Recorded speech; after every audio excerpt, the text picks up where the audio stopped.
Two children, a boy and a girl, were near Lake Common in Sandown on the Isle of Wight during the May of 1973. The children loved to explore, and on one exploration they would hear an alluring noise that they would then later link to the sound of an ambulance, and that they decided to follow it. After crossing a golf course and through a hedgerow, the children would eventually find themselves in a swampy field near Sandown Airport. Exploring the area, they would come across a small wooden bridge and decided to cross it to get to the other side. The siren sound seemed to have stopped, but as they went over this bridge, this is when the strange entity would reveal itself to them. A strange humanoid creature would emerge from underneath the bridge. Its skin was white and paper-like, and it possessed only 3 digits on its hands and feet. Its facial features looked like it had been crudely painted onto the surface of its skin. 2 blue triangles for eyes, a flat brown rectangle for a nose. Its mouth was a yellow oval, and its hair draped down in a reddish frizz. 2 wooden antennae stuck out from the black hat it wore, and it was dressed in a high-collared clown-like suit. The 2-metre-tall creature would then wander over into a small metal hut with no windows. It would then re-emerge with what appeared to be a microphone. It was then the ambulance-like sound that they had followed in the first place to get here started again. This time, much louder, the children became frightened and began to run away, until they heard a voice asking, "Hello, are you still there?"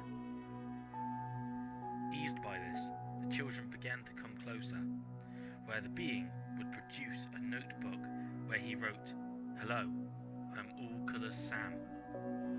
When the children got close enough, he began to talk, yet his lips didn't move. They exchanged questions, one of the ones the children asking, "Why were your clothes so battered and broken?" He responded that these were the only clothes he owned. When asked, Sam denied being a man, and when asked if he was a ghost, he responded with, "Maybe, but there are others like him, and that he was afraid of humans, and that he wouldn't retaliate even if he was attacked."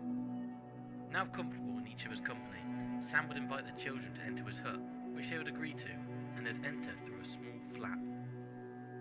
The hut consisted of 2 levels, the ground floor being mostly filled with wooden furniture and being wallpapered, and the second floor, which had a metallic floor and very little headroom to move around. Sam would eventually go on to talk about his diet, that he only ate berries and water locally sourced from the river. He then gave him a demonstration where he placed a small berry into his ear and jerked his head, where it then appeared in his eye, and jerked it again, where it then appeared in his mouth.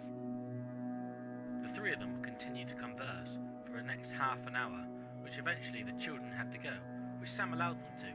The children would then eventually make their way back across the golf course, where they eventually bumped into a passerby who they'd tell their tale to.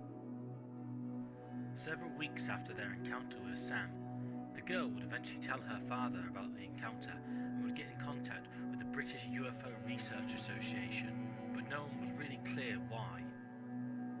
The father would go on to claim that several years prior he had an encounter with a UFO on the opposite side of the island, and that's why the British UFO Research Association got involved. The question still stands, what is Sam? He himself is very unclear on what his actual origins were, and considering that the British UFO Research Association was the only actual official organisation to do an investigation into this, would suggest that he himself was an alien.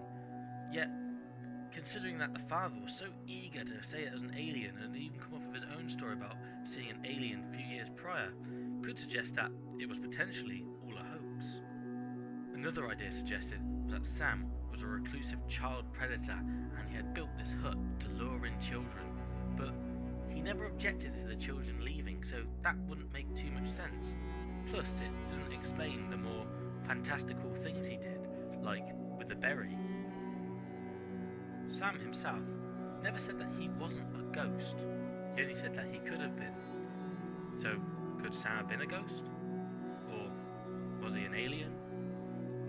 was he just a child predator? Or maybe he was just some strange clown man who liked living in a swamp.